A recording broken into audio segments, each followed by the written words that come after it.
എനിക്ക് ചിരിക്കാനും ഞാൻ വഴി കുറേ പേര് ചിരിക്കട്ടെ എന്ന് എന്നെ വഴിയിൽ നിന്ന് കാണുമ്പോൾ ഒത്തിരി ആണുങ്ങളും പെണ്ണുങ്ങളും കുട്ടികളും സ്ത്രീകളും ഒക്കെ എന്തിനാ ചെറിയ 1ാം ക്ലാസ് തൊട്ടിട്ട് 90 വയസ്സ് വരെ ഫാൻസ് ഉണ്ട് എനിക്ക്. അപ്പോൾ പല മേഖല പേര് സ്പോർട്സ് പിള്ളേർ ഇഷ്ടപ്പെടുന്നു, ബിസിനസ് ഇഷ്ടപ്പെടുന്നവർ ഫാൻസ് ആയിട്ടുണ്ട്, ചാരിറ്റി, സ്പോർട്സ്, അങ്ങനെ പല എന്റർടൈൻമെന്റ് എല്ലാ മേഖലകളിലും പലരുമായിട്ട് ഉണ്ട്. ഇവരൊക്കെ എന്നെ കാണുമ്പോൾ പറയും, വഴിയിൽ നിന്ന് വന്നിട്ട് പറയും ഇത് നന്നായിട്ടുണ്ട് അത് നന്നായിട്ടുണ്ട് എന്നൊക്കെ പറയും. അപ്പോൾ അവരൊക്കെ എന്നെ എൻകറേജ് ചെയ്യുന്നുണ്ട്. അത് ആണ് പെണ്ണ് ഭേദമില്ല, അത് ഓപ്പൺ ആയിട്ട് എൻ്റെ അടുത്ത് വന്ന് പറയും. ചിലവരൊക്കെ പറയും ഈ ഡയലോഗ് എനിക്ക് ഭയങ്കര ഇഷ്ടമായി എന്ന് പറയും. അപ്പോൾ ഒരുപാട് പേര് അങ്ങനെ പറയുന്നു. ഇത് ഇഷ്ടപ്പെടാത്ത കുറേ പേര് എയർ പിടിച്ച് നടക്കുന്നവരുണ്ട്. ഒരുവിധം ഒരു ഫ്ലൈറ്റിൽ കയറുകയാണെങ്കിൽ 100 പേരുണ്ടെങ്കിൽ 90 പേരും എന്നെ കൈ കാണിച്ചും വർത്താനം പറഞ്ഞു പോകും. ട്രെയിനിൽ കയറിയാലും വഴി കണ്ടാലും 10% ആൾക്കാർ എയർ പിടിച്ച് ഞാനാണ് മഹാൻ എല്ലാം അറിയുന്നവൻ തികഞ്ഞതെന്ന് പറഞ്ഞ് നടക്കുന്നുണ്ടാവും. ചിലപ്പോൾ അവർ അങ്ങനെ ആയിരിക്കാം. അപ്പം നമുക്ക് എല്ലാവരും നമ്മളെ ഇഷ്ടപ്പെടണം എന്ന് നിർബന്ധിക്കാൻ പറ്റില്ല. പക്ഷെ ശ്രമിച്ചു നോക്കാം. നമുക്ക് ഞാനെന്താ ഭീകരനോ കൊലപാതകയോ അല്ലെങ്കിൽ വീരപ്പനൊന്നല്ലല്ലോ, ഒരു മനുഷ്യനല്ലേ നിങ്ങളെ പോലെ. അപ്പൊ നമുക്ക് അങ്ങോട്ട് ഇങ്ങോട്ടൊക്കെ സ്നേഹിച്ച് മുമ്പോട്ട് പോവാം, അത്രയേ ഉള്ളൂ. എയർ പിടുത്തൊന്നും ആവശ്യമില്ല. 100% യോഗ്യനും മാതൃകാപരവുമായിട്ടുള്ള ഒരു പുരുഷനാണെങ്കിൽ മാത്രമേ നമുക്ക് വിരൽ ചൂണ്ടി മറ്റൊരാളോട് കുറ്റപ്പെടുത്താൻ പറ്റുള്ളൂ. അതുകൊണ്ട് നമ്മൾ 100% ഒന്നല്ല. ഇതെന്താ പറയാ, ഈ കേസ് കൊടുത്ത ആളെ പോലെ നടക്കല്ലത്. പാവങ്ങളെ മനസ്സറിഞ്ഞ് സഹായിക്കുന്ന ഒരു മനുഷ്യനാണ് ബോച്ചെ. അല്ലാതെ മറ്റുള്ളവരെ പോലെ പണം ഉണ്ടാക്കി അവനവൻ്റെ കാര്യം മാത്രം നോക്കി നടക്കുന്ന ഒരാളല്ല. പിന്നെ ഈ വെള്ളിയും ഡ്രസ്സ് ഇട്ട് നടക്കുക എന്ന് പറഞ്ഞത് അത് അദ്ദേഹം എന്താ പറയുക, ഈ ഗാന്ധിജി നടക്കുന്ന പോലെ, അതേപോലെ മദർ തെരേസയൊക്കെ നടക്കുന്ന പോലെ കാലാകാലം ഇത്ര വലിയ കോടീശ്വരനാ. ഏതായാലും എത്രയോ ഡയമണ്ട് പതിച്ച ഡ്രസ്സ് ഇട്ട് നടക്കേണ്ടവനാ. പക്ഷെ എങ്ങനെ നടക്കുന്നത് പാവപ്പെട്ടവരൊപ്പം നടക്കാൻ വേണ്ടിയിട്ടാ, നന്മയുള്ളതുകൊണ്ട്. തീർച്ചയായിട്ടും ഞാൻ എൻ്റെ ഉദ്ദേശം അന്ന് ഇന്നൊക്കെ വിളിക്കുന്നത് മാർക്കറ്റിംഗ്, സെയിൽസ്, പ്രൊമോഷന് വേണ്ടിയാണ്. അത് അവരോട് പറഞ്ഞിട്ടാണ് വിളിക്കുന്നത്. അതിന് തന്നെയാണ് വിളിച്ചിട്ട്, ആ ഉദ്ദേശം മാത്രം തന്നെ ഉണ്ടായിട്ടുള്ളൂ. അത് വിട്ടിട്ട് വേറൊരു ഉദ്ദേശം അങ്ങനെ ഒന്നും ഉള്ളതായിട്ട് എനിക്ക് തോന്നുന്നില്ല. അതിനെക്കുറിച്ച് ഒരു അറിവും എനിക്കില്ല.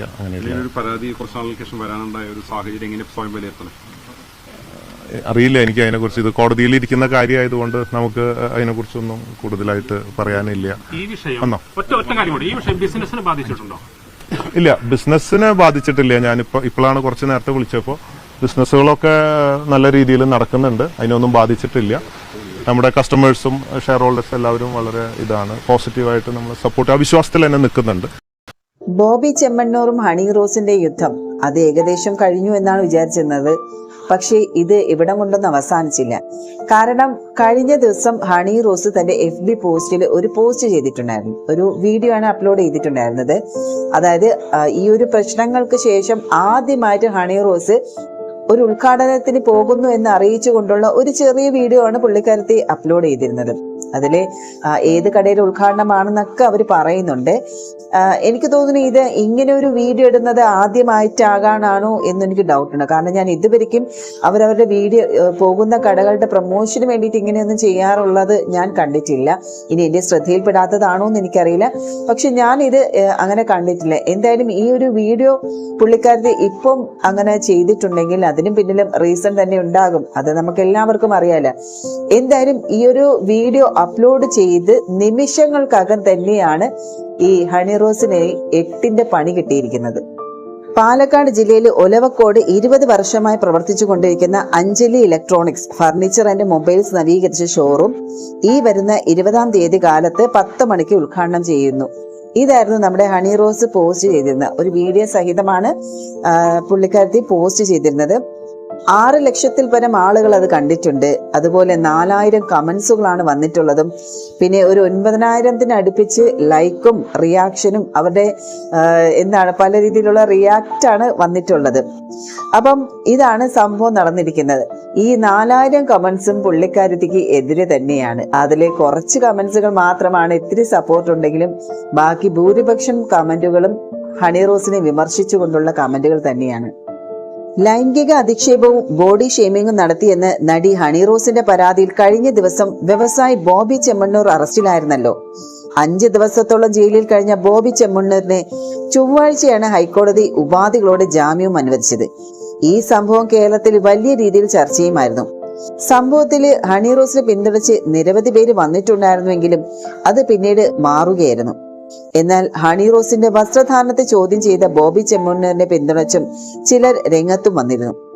ആക്ടിവിസ്റ്റായ രാഹുൽ ഈശ്വരും ഓൾ കേരള മെൻസ് അസോസിയേഷനുമെല്ലാം ബോബി ചെമ്മണ്ണൂരിനെ പിന്തുണച്ചിരുന്നു. താൻ ഉദ്ഘാടനം ചെയ്യാൻ പോകുന്ന പുതിയ കടയുടെ വിശേഷങ്ങൾ പങ്കുവെച്ചുകൊണ്ട് ഹണി റോസ് പോസ്റ്റ് ചെയ്തപ്പോൾ ആ വീഡിയോയ്ക്ക് താഴെയും വിദ്വേഷ കമന്റുകൾ ഇടുകയാണ് ആരാധകർ. ആരും ഉദ്ഘാടനത്തിന് വരില്ല എന്നും ഒറ്റയ്ക്ക് ഉദ്ഘാടനം ചെയ്താൽ മതി എന്നുമാണ് പലരും കമന്റ് ചെയ്തിരിക്കുന്നത്. ആ കട അധികം വൈകാതെ പൂട്ടിപ്പോകും എന്നാണ് മറ്റൊരാളുടെ കമന്റ്. ഏതോ പാവത്തിന് ജയിലിൽ കിടക്കാൻ യോഗമുണ്ട്, ആ ഷോപ്പ് സമാധിയായി, അന്തസ്സുണ്ടെങ്കിൽ ആരും പോകരുത് എന്നിങ്ങനെയാണ് കമന്റുകൾ തുടരുന്നത്.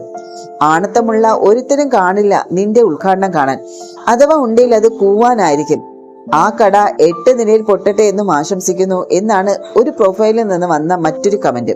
ജനങ്ങൾക്ക് ഉപകാരമുള്ള ബോബി സാറിനെ പോലുള്ളവർ നാടിന് ആവശ്യമാണ്. നാടിന് ഒരു ഉപകാരം ഇല്ലാത്തവർ ഉദ്ഘാടനം ചെയ്യുന്ന വ്യവസായ സ്ഥാപനങ്ങൾ ബഹിഷ്കരിക്കുക. പാവങ്ങളെ സഹായിക്കാൻ മുന്നോട്ട് വരുന്നത് ഇവളല്ല, ബോബിയാണ്. അപ്പോൾ ഈ കടയുടെ കാര്യം ഒരു തീരുമാനമായി. ആരും പോകാതിരിക്കരുത്, പക്ഷേ അവിടുത്തെ സാധനം വാങ്ങരുത് എന്നാണ് മറ്റു ചിലർ കമന്റ് ചെയ്തിരിക്കുന്നത്. അതേസമയം ഹൈക്കോടതിയിൽ നിന്ന് രൂക്ഷ വിമർശനം ഏറ്റുവാങ്ങിയ ശേഷമാണ് ബോബി ചെമ്മണ്ണൂരിന് ജാമ്യം ലഭിച്ചത്. സമാനമായ കേസുകളിൽ ഉൾപ്പെടരുതെന്നും ജാമ്യ വ്യവസ്ഥകൾ ലംഘിച്ചാൽ മജിസ്ട്രേറ്റ് കോടതിക്ക് ഇടപെടാമെന്നടക്കമുള്ള ഉപാധികളോടെയാണ് ഹൈക്കോടതി ജാമ്യവും അനുവദിച്ചത്. അന്വേഷണ ഉദ്യോഗസ്ഥൻ ആവശ്യപ്പെടുമ്പോഴൊക്കെ ഹാജരാകണമെന്നും അന്വേഷണവുമായി പൂർണ്ണമായി സഹകരിക്കണമെന്നാണ് ഹൈക്കോടതി ആവശ്യപ്പെട്ടിട്ടുണ്ടായിരുന്നത്. പോലീസ് ചുമത്തിയ കുറ്റങ്ങൾ പ്രഥമ ദൃഷ്ട്യാ നിലനിൽക്കുമെന്നും കോടതി ചൂണ്ടിക്കാട്ടിയിരുന്നു. ജാമ്യം ലഭിച്ചതിന് ശേഷവും പുറത്തിറങ്ങാൻ വിസമ്മതിച്ച ബോബിക്കെതിരെ കർശന വിമർശനമാണ് കോടതി ഉയർത്തിയത്. പണത്തിന്റെ ഹുങ്ക് ജുഡീഷ്യറിയോട് വേണ്ട എന്നും കോടതി പറഞ്ഞിരുന്നു. ഇതിനിടയിൽ ബോബി ചെമ്മണ്ണൂർ, അതായത് ഹണി റോസ് ബോബി ചെമ്മണ്ണൂർ കേസിലെ ബോബി ചെമ്മണ്ണൂരിനെ അതിരൂക്ഷമായി വിമർശിച്ചുകൊണ്ടാണ് ബിഗ് ബോസ് താരമായ അഖിൽ മാരാര് രംഗത്ത് വന്നത്. ഹണി റോസിനെ കുന്തി ദേവി എന്ന് വിളിച്ചത് കൊണ്ട് മാത്രമല്ല ബോബി ചെമ്മണ്ണൂരിനെ പോലീസ് അറസ്റ്റ് ചെയ്തത്, കേസിൽ ബോബിക്ക് കോടതി ജാമ്യം നിഷേധിച്ചത് എന്നാണ് അഖിൽ മാരാർ കുറിച്ചത്. നടി ഹണി റോസ് ബോബി ചെമ്മണ്ണൂരിന് മാത്രമല്ല രാഹുൽ ഈശ്വറിനെതിരെയും പരാതി കൊടുത്തിട്ടുണ്ടായിരുന്നല്ലോ. അപ്പം ഹണി റോസിനെതിരായുള്ള അധിക്ഷേപ പരാമർശങ്ങളിൽ ഇപ്പോൾ രാഹുൽ ഈശ്വറിനെതിരെയും കേസെടുത്തിരിക്കുന്നത് യുവജന കമ്മീഷനാണ്. ദിശ എന്ന ഒരു സംഘടന നൽകിയ പരാതിയുടെ അടിസ്ഥാനത്തിലാണ് കേസ്. സ്ത്രീത്വത്തെ നിരന്തരമായി വാർത്താ ചാനലുകളിലൂടെ അപമാനിക്കുകയും സ്ത്രീ വിരുദ്ധമായ പരാമർശങ്ങൾ പ്രചരിപ്പിക്കുന്നതായും ചൂണ്ടിക്കാണിച്ചാണ് ദിശ പരാതി നൽകിയത്. അതിജീവിതയെ ചാനൽ ചർച്ചയിൽ അപമാനിക്കുന്ന പാനലിസ്റ്റുകളെ ചർച്ചയിൽ പങ്കെടുപ്പിക്കരുത് എന്നാണ് യുവജന കമ്മീഷൻ അധ്യക്ഷനായ ഷാജനും ആവശ്യപ്പെട്ടത്.